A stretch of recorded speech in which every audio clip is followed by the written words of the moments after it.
They had to believe that it was more about us and maybe the issues that we had. The relationship so serious, for decades some speculated Hewitt was Harry's dad. They say the truth will set you free. But for Prince Harry, it nearly destroyed him. For almost 40 years, he lived in the shadow of a question no royal dared to say out loud, but one the world never stopped asking. Was Prince Charles really his father? The red hair, the comparisons to James Hewitt, the silence from Buckingham Palace. I don't think that we can ever have peace with my family unless the truth is out there. It was the kind of rumor that the tabloids devoured, and Harry quietly endured. But recently, far away from royal protocols and palace doctors, Harry took matters into his own hands. In a private California lab, behind closed doors, a DNA test was quietly performed. And the results didn't just confirm paternity. They ignited something far more explosive, because instead of closure, they gave Harry a truth he never wanted to face. And when the answer finally came, Prince Harry didn't find peace. He found broken pieces of himself. Long before he walked behind his mother's coffin. Shortly after her death, just about every session I had with a woman patient, it came up, and they were distressed. Before the royal wedding in Windsor or the exile in Montecito, Prince Harry was already a headline trigger. And it isn't just because he was a prince. From the moment he stumbled into the public eye with that unmistakable copper hair, the comparisons started, and so did the whispers. While William looked like a Windsor through and through, Harry just simply didn't. The public pointed fingers. The press hinted. And eventually, they stopped hinting altogether and just came out to say what they've been thinking. All fingers pointed at James Hewitt, a cavalry officer and Diana's former riding instructor. In case you haven't heard this story before and you're probably wondering, why James Hewitt? Well, it's because the man had bright red hair and an eerily similar face to Harry. Now, the rumors first exploded in the 90s. Newspapers and tabloids plastered side-by-side photos of Harry and Hewitt across front pages. The resemblance was just too juicy a headline to ignore. And even though Hewitt repeatedly stated his affair with Diana began after Harry was born, it didn't matter. Rumor didn't care about timelines. It cared about narrative. And people choose to believe what they want to believe anyway. And for Harry, that narrative became a curse. At school, classmates allegedly called him Hewitt's boy. Behind palace doors, the subject was never mentioned. Not once. Not publicly. Not even privately. Now, when you plant a seed that is so hateful... The royal family's silence was deafening, and in many ways, deafening. Because when no one defends you, people assume the worst, and they will keep assuming that until someone checks them. Even Diana, the one person who could have answered the question, was gone by the time Harry was 12. The woman who once joked about giving the palace a redhead has now become the ghost behind the speculation. And Harry? He became a symbol of scandal, of suspicion, of someone who maybe, just maybe, didn't belong. Well, we had unique pressures put upon us, and we both tried our hardest to cover them up. To understand the roots of the rumor, we have to go back, not just to Harry's birth, but to the slow collapse of Charles and Diana's marriage. By the mid-1980s, Diana was trapped. At least that was the rumor floating around. She was publicly adored, but privately, she felt ignored. Charles had already rekindled his long-running relationship with Camilla Parker Bowles. And Diana? She was 25, emotionally starved, and desperate for comfort. That was how Major James Hewitt entered the picture. He was a dashing cavalry officer assigned to help her overcome her fear of horses. What began as professional instruction slowly turned into something much deeper. Diana would later admit in private recordings that she had fallen deeply in love with him. They exchanged love letters. He became a trusted confidant, someone who made her feel seen. But here's the crucial detail. According to Diana and Hewitt himself, their relationship didn't begin until 1986. That's 2 years after Harry's birth. The math should have cleared everything up. But rumors don't run on math. They run on mystery. When their affair was exposed in the early 90s, it didn't stay private. In 1994, desperate for relevance and allegedly cash-strapped, Hewitt allowed copies of Diana's love letters to be printed in Anna Pasternak's tell-all book.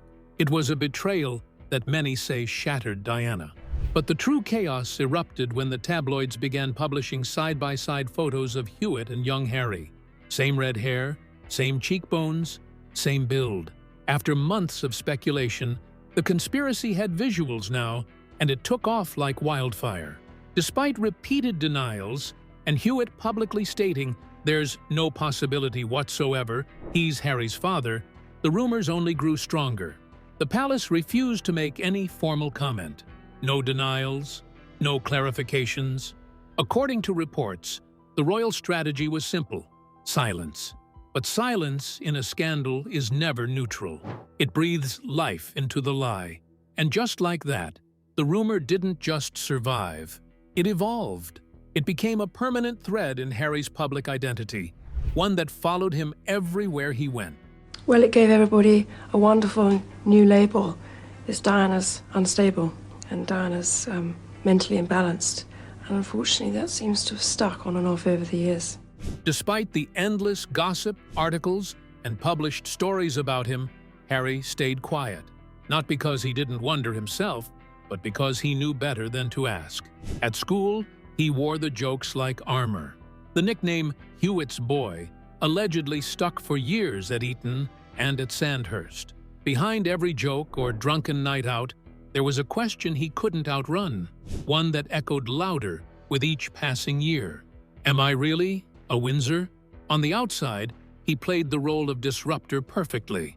After all, he was the cheeky spare, the royal rebel, the wild card with the camera-ready grin.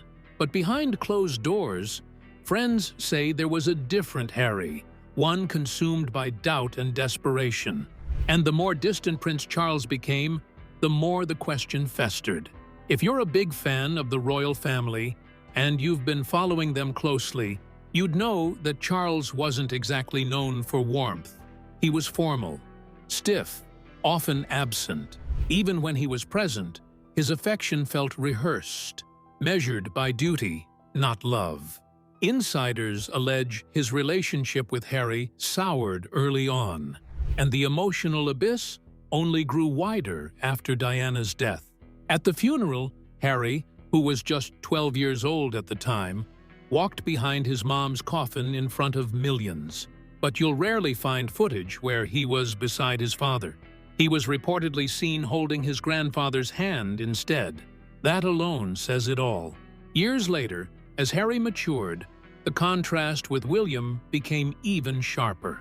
William was the heir, the polished, proper future king. Harry was the backup plan, the one expected to smile, wave, and stay in line. But the warmth, the security, the belonging, it was always out of reach. And maybe, just maybe, that's why the rumor stuck. Because emotionally, Harry didn't feel like Charles's son. Even his accomplishments, military service, charity work, Invictus Games, were often overshadowed by the latest scandal or royal drama. Nothing he did ever seemed to be enough. Not for the palace, not for the press, not even, it seems, for his own father. So he clung to a possibility, a theory that maybe he wasn't actually part of them. Maybe there was a reason he never fit in. And the only thing more terrifying than finding out he wasn't was discovering that he was. It wasn't just the question that haunted Harry. It was the coldness he always felt, and it made him suspicious. Prince Charles, now King Charles III, wasn't just emotionally unavailable. According to insiders, he was strategically distant. While the world saw the royal photo ops, the balcony waves, and the matching suits on Commonwealth tours, Harry saw a man who treated him like a PR accessory. He wasn't the favored son. That has been clearly established. but he still felt like he was being tolerated, managed, and handled like an asset.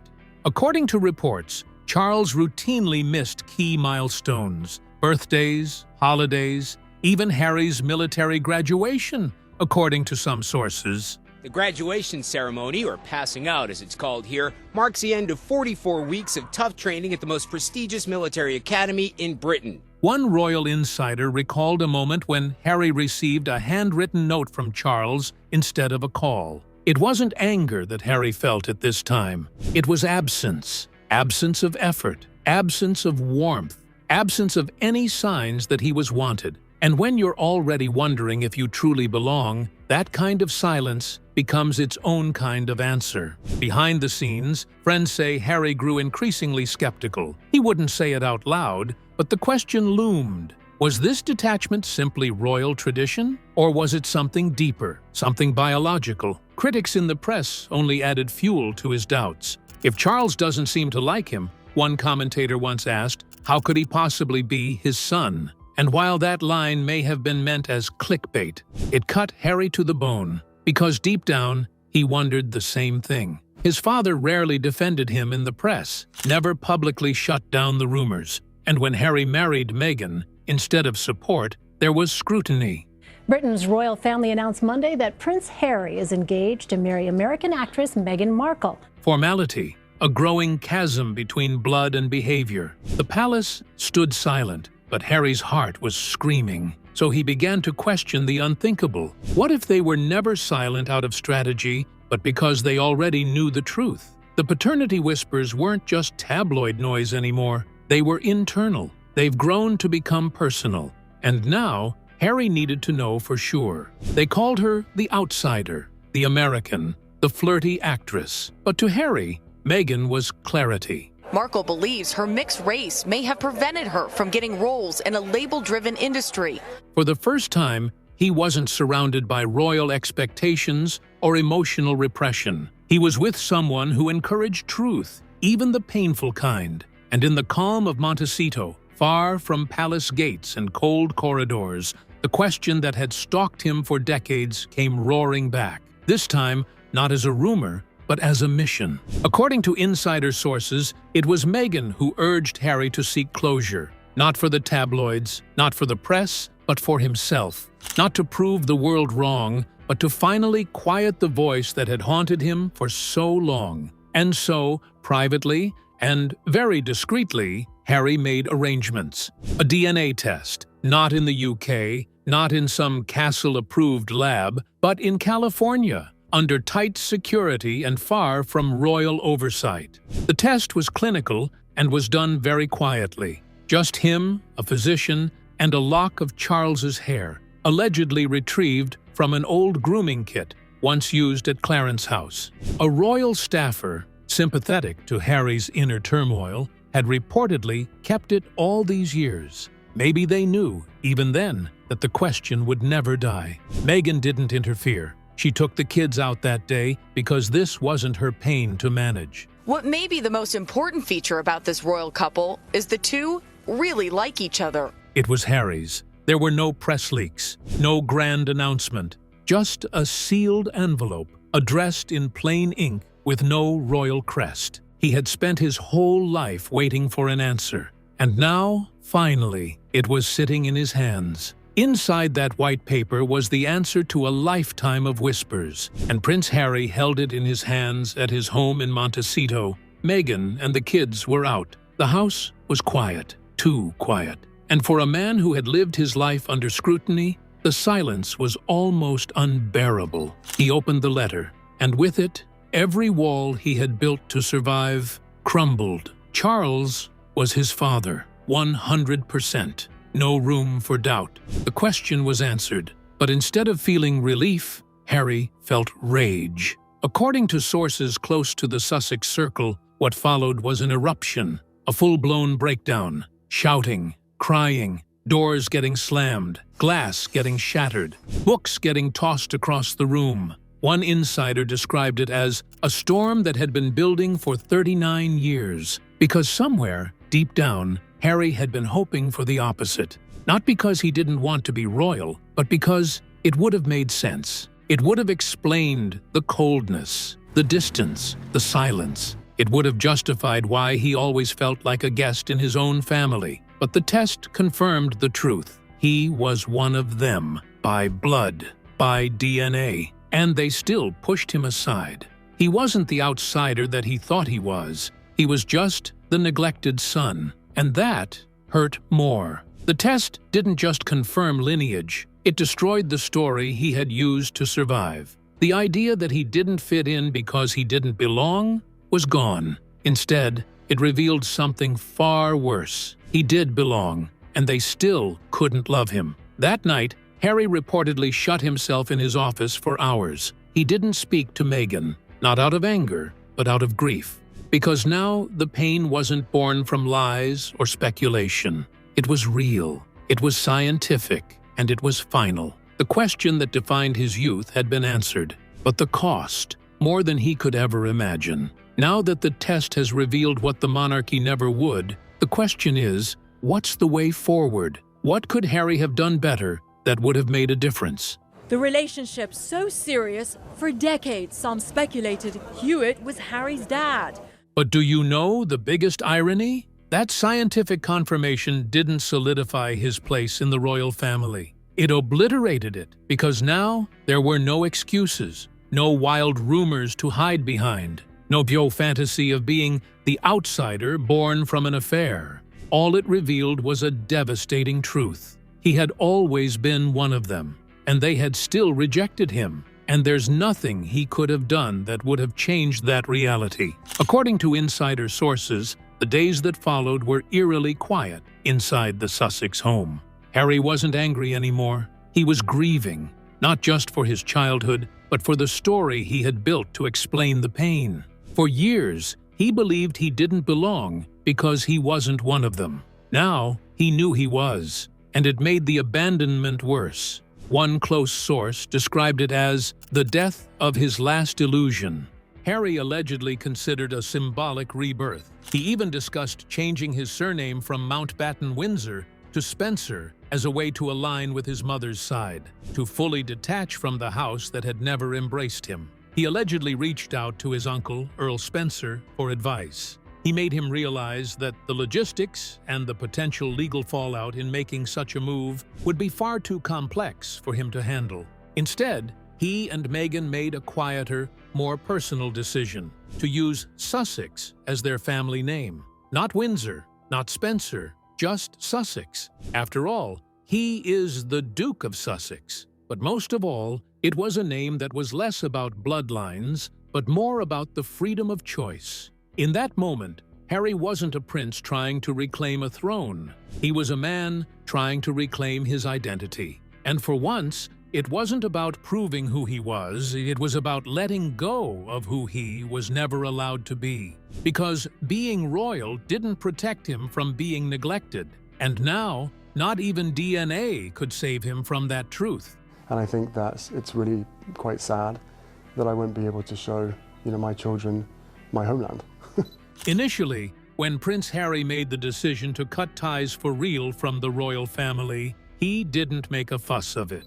He did it in the one way the monarchy never expected: complete silence. According to sources close to the Sussex circle, the days following the DNA results were calm on the surface, but underneath, everything had shifted. There were attempts at contact. A formal invitation arrived for a special royal family gathering, but Harry didn't respond. According to insider sources, there was a message from William himself, a short, polite, emotionally vacant message that was left unread by Harry. Even Charles, now king, reportedly reached out through a third party. Harry never answered. He stood his ground. Now, that might be due to various other reasons, but it was clear that this wasn't just a strained relationship anymore. It was really close to a final break. For years, Harry had tiptoed between loyalty and liberation. And obviously comes at a time where relations between Harry and the royal family seem to be at an all-time low.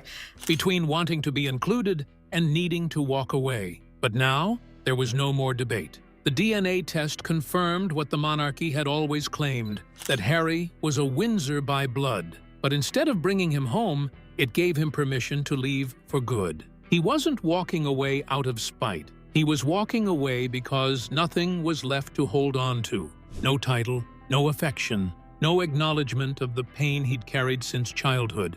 And behind that decision stood Meghan, not pushing him, not shielding him, but standing beside him. Critics long accused her of pulling Harry away from his family. They accused her of being the poisonous fruit that corrupted the tree. But those close to the couple say the opposite is true. She didn't sever the tie. She probably just helped him see it was never real to begin with. In the end, a real family doesn't require DNA to function.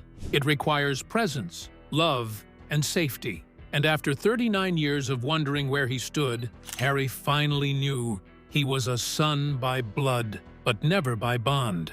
And this time, he wasn't waiting for their apology. He was done.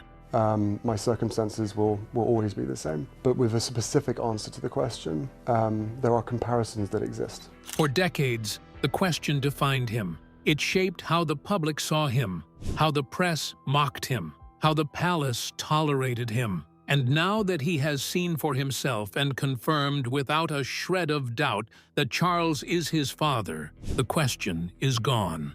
But the pain remains, because Harry finally understood it wasn't a matter of being illegitimate. It was a matter of choice, one made by his family. The truth didn't unlock acceptance as he had hoped it would. It exposed something crueler, that biology was never the problem. Love was. The monarchy didn't reject him because he wasn't family. They rejected him despite being family. But that they might have considered changing their name to Spencer. Why? I mean, is it to send a message to the royal family? Now, it's important to note that this is a pretty one-sided story, because the royal family never bothered to defend themselves despite the interviews and the things Harry had revealed over the years. While there's no doubt we'll probably never hear King Charles or Prince William's side of the story, one thing Harry found in all this was power. The power to stop chasing approval, to stop justifying his distance, to stop hoping the institution would change.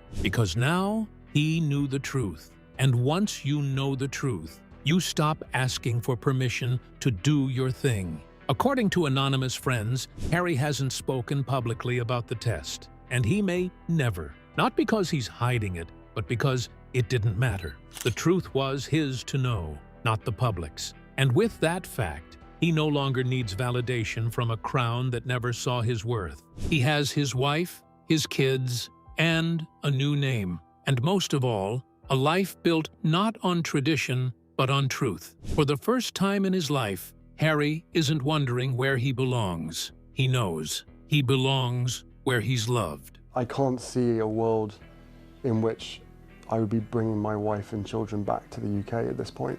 Prince Harry goes nuts after DNA results confirm the unthinkable. That's how the British tabloids like to frame it. Harry is a headline maker, and they milk it for what it's worth. But what really happens most of the time is almost always far from the clickbait titles. This isn't a story about paternity, it's a story about identity. About a man who spent nearly 4 decades trying to earn love in a place built to withhold it. He wasn't illegitimate.